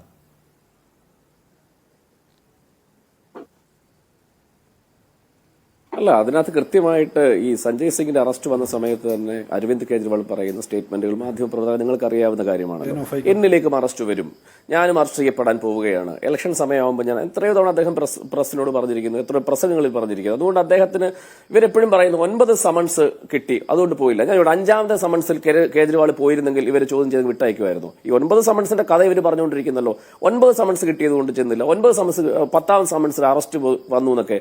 അപ്പോൾ ഒരു 5ാമത്തെ സമൻസിൽ കേജ്രിവാൾ ചെന്നിരുന്നെങ്കിൽ ഇവർ കേജ്രിവാളിനെ വിശുദ്ധ വ്യക്തിയായിട്ട് ചിത്രീകരിച്ച് കേജ്രിവാളിനെ പുകഴ്ത്തിപ്പാടും. അതൊന്നുമില്ല. പിന്നെ എന്തുകൊണ്ട് പോയില്ല എന്നുള്ളത് അത് ഇവിടെ കുറച്ച് മുമ്പ് പറഞ്ഞില്ല, ഇത് പൊളിറ്റിക്സ് ആണ്, പൊളിറ്റിക്കൽ ഫൈറ്റുകളുണ്ട്. ഞങ്ങൾ എപ്പോഴും ഓൺ ചെയ്ത സ്റ്റേറ്റ്മെന്റ് എപ്പോഴും പറയുന്നതാണ്, ED എന്ന് പറയുന്നത് ഇവരുടെ ഘടകകക്ഷിയാണ്. ഇവരെ ഇവർ കേസ് എടുക്കുമ്പോൾ നമ്മൾ കുറച്ചു മുമ്പ് നിഷാദ് തന്നെ പറഞ്ഞല്ലോ, എത്രയോ പേരുടെ സ്റ്റേറ്റ്മെന്റ്, എത്രയോ പേരുടെ അഴിമതിക്കാരുടെ കഥകൾ ഇവരിലേക്ക് വന്നപ്പോൾ, ഇവരെന്ന് പറയുന്ന വാഷിംഗ് മെഷീനിൽ കയറിയ സമയത്ത് അവരുടെ അഴിമതി കറകൾ ശുദ്ധീകരിച്ച് വെളുപ്പാക്കിയതിനെ പറ്റി നമ്മൾ സംസാരിച്ചില്ല. അപ്പൊ എന്താ പ്രിന്റ് പറഞ്ഞത്? ഞങ്ങളിൽ വന്നതിന് ശേഷം അഴിമതി ചെയ്യുന്നില്ല എന്ന്. ഞാനൊരു കാര്യം പ്രിന്റിനോട് ചോദിക്കട്ടെ. പ്രിന്റ് 2019 നിയമസഭാ തെരഞ്ഞെടുപ്പ് ബന്ധപ്പെട്ട് കൊടകരയിൽ ഒരു കുഴൽപ്പണ കേസുണ്ടായി. അങ്ങേക്ക് അറിയായിരിക്കുമല്ലോ. ഞാൻ 1-2 വേദികളിൽ 1-2 ചാനൽ ചർച്ചകളിൽ പറഞ്ഞാണ്. BJPക്കാർ അത് ഓൺ ചെയ്തിട്ടില്ല, മറുപടി പറഞ്ഞിട്ടില്ല. അങ്ങോട്ട് ചോദിക്കുകയാണ്, കുഴൽപ്പണ കേസുമായി ബന്ധപ്പെട്ട് അതിനകത്ത് ആദായ നികുതി വകുപ്പിന്റെ ഉദ്യോഗസ്ഥനായ ബസ്രു എന്ന് പറയുന്ന മനുഷ്യൻ പറഞ്ഞത് പണം പോയതായിട്ട് ഞങ്ങൾക്കറിയില്ല. എൻഫോഴ്സ്മെന്റ് ഡയറക്ടറേറ്റും പറഞ്ഞു പണം പോയതായിട്ട് ഞങ്ങൾക്കറിയില്ല. പക്ഷെ കേരള പോലീസ് പിറ്റേ ദിവസം കൗണ്ടർ ചെയ്ത് പറഞ്ഞതാണ് പണം നഷ്ടപ്പെട്ടതായ കേസുണ്ട്. എന്തായിരുന്നു കേസ്? കർണാടകയിൽ നിന്ന് കൊണ്ടുവന്ന കുഴൽപ്പണം 4 കോടി രൂപ, ഏതാണ്ട് 3.5 കോടി രൂപ വ്യാജമായ ഒരു ആക്സിഡന്റ് നിർമ്മിച്ച് കൊടകരയിൽ നിന്നും അടിച്ചുകൊണ്ടുപോയി. അതിൽ ഇപ്പോഴും തൃശ്ശൂരിൽ നടക്കുന്ന കേസിൽ 19 സാക്ഷികൾ BJPക്കാരാ. അപ്പൊ ഞാൻ പറയുന്നത്, ഞാനിപ്പോൾ ആവശ്യപ്പെടുന്നു, PMLA ആക്ട് പ്രകാരം കള്ളപ്പണം, വെളുപ്പിക്കൽ പണവുമായി ബന്ധപ്പെട്ടാണ് നിങ്ങൾ കേജ്രിവാളിനകത്ത് ഇട്ടിരിക്കുന്നത്. PMLA ആക്ട് അവിടെ കൊണ്ടുവന്നിരിക്കുന്നത്. അഴിമതി തടയുകയായിരുന്നെങ്കിൽ അഴിമതി നിരോധന നിയമപ്രകാരം കേസെടുക്കണമായിരുന്നു. എന്തുകൊണ്ടാണ്? അപ്പൊ ഞാൻ പറയുന്നു, കുഴൽപ്പണ കേസ്, കൊടകര കുഴൽപ്പണ കേസ് എന്ന് പറയുന്നത് PMLA ആക്ട് പ്രകാരം കേസെടുക്കണ്ടേ? അപ്പൊ നിങ്ങൾ ചെയ്യുമ്പോൾ, അല്ലെ നിങ്ങളുടെ ആൾക്കാർ ചെയ്യുമ്പോൾ, ഞാൻ തുടക്കത്തിൽ സൂചിപ്പിച്ചില്ലേ, ജയ്ഷായ്ക്ക് എന്താണ് ജോലി, എന്താണ് ബിസിനസ്, അച്ചാദിന് എങ്ങനെ ഉണ്ടായത്? പിന്നെ ഇവർ ഈ പറയുന്ന ജ്യോതിരാജ് സിന്ധ്യ എന്ന് പറഞ്ഞ കോൺഗ്രസ് നേതാവ് ഇവരിലേക്ക് വന്നപ്പോൾ ഇവരെ ഏറ്റവും വലിയ അഴിമതിക്കാരനായി ഭൂമി ഇടപാട് ബന്ധപ്പെട്ട് അദ്ദേഹത്തെ ക്രൂശിച്ച ഒരു സാഹചര്യം ഉണ്ടായിരുന്നില്ലേ? ജ്യോതിരാജ് സിന്ധ്യ ഇവരിൽ വന്ന് മന്ത്രിയായി MP ആയ സമയത്ത് വിശുദ്ധ വ്യക്തിയായി മാറി. നാരായണ റാണയെ പറ്റി നമ്മൾ പറയുന്നു, യെദ്യൂരപ്പയെ പറ്റി പറയുന്നു, അതുപോലെ അശോക് ചവാനെ പറ്റി പറയുന്നു. അപ്പൊ ഈ പറയുന്ന മനുഷ്യരെല്ലാം ED അന്വേഷണം നേരിടുകയും ED അന്വേഷണത്തിന്റെ ഭാഗമായി കേസുകളിൽ പ്രതിയാവുകയും ചെയ്തതിനു ശേഷം BJP ഓഫർ കൊടുക്കുമ്പോൾ ആ ഓഫറിന്റെ ഭാഗമായി BJPയിലേക്ക് ചെന്നു കഴിഞ്ഞാൽ എല്ലാ കേസുകളും അവസാനിക്കപ്പെടുകയാണ്. അതുകൊണ്ടാണല്ലോ കഴിഞ്ഞ ദിവസം നിർമ്മലാ സീതാരാമൻ എന്ന് പറയുന്ന ഇവരുടെ മന്ത്രി, ധനകാര്യമന്ത്രി, ഇവർക്ക് കഴിഞ്ഞ ദിവസം വരെ അവരെന്തോ ഒരു വലിയ വ്യക്തിയായിരുന്നു, എന്തോ ഒരു വലിയ ആദർശ ധീരയായിരുന്നു. നമ്മുടെ വന്ദേ ഭാരത് എക്സ്പ്രസിൽ നിർമ്മലാ സീതാരാമൻ ഒറ്റയ്ക്ക് യാത്ര ചെയ്തതിനെ പറ്റി BJPയുടെ പ്രൊഫൈലുകളിൽ നിന്ന് എന്തോ ഒരു വാഴ്ത്തു പാട്ടുകളാണ് ഉണ്ടായത്. പക്ഷെ ഇന്നലെ അവർ പറഞ്ഞ എന്താണ്?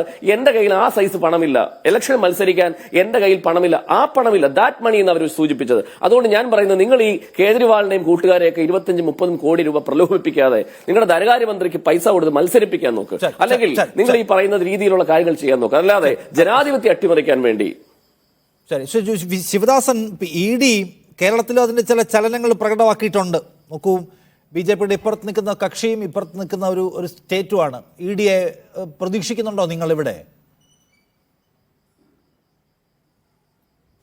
ED എന്ന് പറയുന്നത് RSSന്റെ BJPയുടെ ഏജൻസിയാണല്ലോ.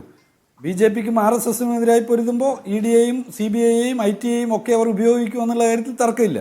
ഇവിടെ അങ്ങ് തന്നെ പരാമർശിച്ചിട്ടുള്ള അരബിന്ദോ ഫാർമ, അതിന്റെ ഓണറായിട്ടുള്ള ശരത് ചന്ദ്ര റെഡ്ഡി, ആ റെഡ്ഡിയിൽ നിന്ന് പണം വാങ്ങിയിട്ടുള്ള പാർട്ടി ഏതെന്ന ചോദ്യത്തിന് BJP എന്നാണ് ഉത്തരം. BJP എന്നാണ് ഉത്തരം. RSSും BJPയും ഈ സ്ഥാപനവുമായിട്ടുള്ള ബന്ധം എല്ലാവർക്കും അറിയുന്ന കാര്യമാണ്. എന്നാൽ അറസ്റ്റ് ചെയ്തിട്ടുള്ളത് കേജ്രിവാളിനെയാണ്. അരബിന്ദോ ഫാർമയിൽ നിന്ന് പണം വാങ്ങിയിട്ടില്ല, ശരത് ചന്ദ്ര റെഡ്ഡിയിൽ നിന്ന് ഞങ്ങൾ പണം വാങ്ങിയിട്ടില്ല. 1-2 രൂപയല്ല, കോടിക്കണക്കിന് രൂപയാണ് BJP വാങ്ങിയിട്ടുള്ളത്. അത് വാങ്ങിയിട്ടില്ല എന്ന് പറയാൻ BJP നേതൃത്വത്തിന് കഴിയോ? ഇദ്ദേഹത്തിൽ നിന്ന് മാത്രമല്ല, YSRCPയുടെ MPയുടെ അനുഭവം എന്താണ്? ജയിലിൽ അദ്ദേഹത്തിന്റെ മകൻ അടക്കപ്പെടുന്നു. 6 സ്റ്റേറ്റ്മെന്റുകളിലും കേജ്രിവാളിനെതിരായിട്ട് മൊഴിയില്ല. 7ാമത്തെ സ്റ്റേറ്റ്മെന്റിൽ കേജ്രിവാളിനെതിരായിട്ട് മൊഴി വരുന്നു. തൊട്ടടുത്ത ദിവസം അദ്ദേഹത്തെ വിടുകയാണ്. എന്ന് പറഞ്ഞാൽ BJPക്ക് വേണ്ടുന്ന ED ആവശ്യപ്പെടുന്ന മൊഴി കൊടുക്കുന്നവരെ പുറത്ത് വിട്ടുകൊടുക്കുകയാണ്. അവരുടെ മുകളിൽ പിന്നീട് കേസില്ല. അവർ പുണ്യവാളന്മാരായി ചിത്രീകരിക്കപ്പെടുന്നു. ഇവിടെ ED എന്ന് പറയുന്ന ഏജൻസി എലക്ഷൻ ഡിപ്പാർട്ട്മെന്റായി മാറിയിരിക്കുന്നു. എൻഫോഴ്സ്മെന്റ് ഡയറക്ടറിനെ എലക്ഷൻ ഡിപ്പാർട്ട്മെന്റാക്കി മാറ്റിയിരിക്കുന്ന BJPയുടെ ഭരണം അപകടകരമായ ഒരു ഭരണമായി തന്നെ നാം കാണേണ്ടതുണ്ട്. ഇലക്ട്രൽ ബോണ്ടിന്റെ നേട്ടം പറ്റിയിട്ടുള്ള അന്തരീക്ഷം തെരഞ്ഞെടുപ്പിന് ഒരു അനുകൂലമായിട്ടുള്ള ജനാധിപത്യത്തിന് അനുകൂലമായിട്ടുള്ള അന്തരീക്ഷം ഓർമ്മപ്പെടുത്തുകയാണ്. ആണല്ലോ അല്ലേ? ഞാൻ ചോദിക്കുന്നത് കേരളത്തിൽ കൂടി ED അവരുടെ പണി തുടങ്ങുകയാണെങ്കിൽ നിങ്ങളുടെ സമീപനം വേറെ ആയിരിക്കുമെന്നാണ്. കേരളത്തിൽ തൃശ്ശൂർ പോലൊരു സ്ഥലത്ത് ED എന്തുകൊണ്ട് വരുന്നില്ല വളരെ വ്യക്തമല്ലേ? AC മൊയ്തീനെതിരെ ഇത്ര ആരോപണങ്ങളുടെ ED വരാത്തതിന് കാരണം വ്യക്തമല്ലേ? കാരണം തൃശ്ശൂർ സുരേഷ് ഗോപി മത്സരിക്കുക. EDക്ക് അവിടെ ചില ലക്ഷ്യങ്ങളുണ്ട്. ഇനി ശിവദാസൻ പറയുന്നത് ED വന്നില്ലെന്ന് പറയില്ല. AC മൊയ്തീന്റെ 32 ലക്ഷം രൂപ സ്വത്ത് കെട്ടിയിട്ടുണ്ട്. ഇവരൊക്കെ പറയല്ലേ ED വന്നില്ലെന്ന് എങ്ങനെ പറയുന്നത്? നിങ്ങൾ എന്തെങ്കിലും പറയുന്നത് നിങ്ങൾ നുണ പറയല്ലേ? അല്ല നിങ്ങൾ അങ്ങനെ പറയല്ലേ സാർ? നിങ്ങൾ അങ്ങനെ പറയല്ലേ? ED വന്നില്ലെന്ന് പറയല്ലേ? നിങ്ങൾ ഇവിടെ ഒരു കാര്യം നിങ്ങൾക്ക് നിങ്ങളുടെ കോളത്തിൽ പറയാം. നിങ്ങൾ ഇവിടെ അല്ല നിങ്ങൾ കാര്യങ്ങൾ പറയല്ലേ? അല്ല ഞാൻ പറയട്ടെ, നിങ്ങൾ മറുപടി പറഞ്ഞോ, ഒരു പ്രശ്നമില്ല. നിങ്ങൾ ദിഗ്വിജയ് സിംഗിനെ കുറിച്ച് ചോദിച്ചു. അല്ല ഞാൻ പറയട്ടെ, നിങ്ങൾ ദിഗ്വിജയ് സിംഗിനെ കുറിച്ച് പറഞ്ഞു, കമൽനാഥിനെ കുറിച്ച് പറഞ്ഞു. നിങ്ങൾ കണ്ണൂർക്കാരനല്ലേ? കണ്ണൂരിൽ നിന്ന് വരുന്ന ആളല്ലേ? ഇവിടെ ശൈലജ ടീച്ചറുടെ ഭർത്താവ് ഭാസ്കർ മാസ്റ്റർ അക്ഷരം സ്വീകരിച്ചു. ടീച്ചറമ്മയുടെ ഭർത്താവ് മാസ്റ്റർ അച്ഛൻ RSSകാരുടെ കയ്യിൽ നിന്ന് അക്ഷരം സ്വീകരിച്ചു. അനന്തഗോപൻ ഇടുക്കി ജില്ലാ സെക്രട്ടറി അക്ഷരം സ്വീകരിച്ചു. മധ്യപ്രദേശിനെ കുറിച്ച് നമുക്ക് ചർച്ച ചെയ്യാം. അതിലെ ശരിതെറ്റുകൾ നമുക്ക് ചർച്ച ചെയ്യാം. നിങ്ങൾ കോൺഗ്രസിനെ കുറിച്ച് ആളുകൾ വിമർശിച്ചാൽ തെറ്റുണ്ടെങ്കിൽ ഞങ്ങൾ കുനിഞ്ഞെന്ന് കേൾക്കും. പക്ഷെ CPM-ന് അത് പറയാനുള്ള മൊറയിലില്ല. കേരളത്തിൽ ഇടതുപക്ഷത്തിന്റെ പ്രമുഖനായ മന്ത്രി അക്ഷരം സ്വീകരിച്ചിട്ടുണ്ട്.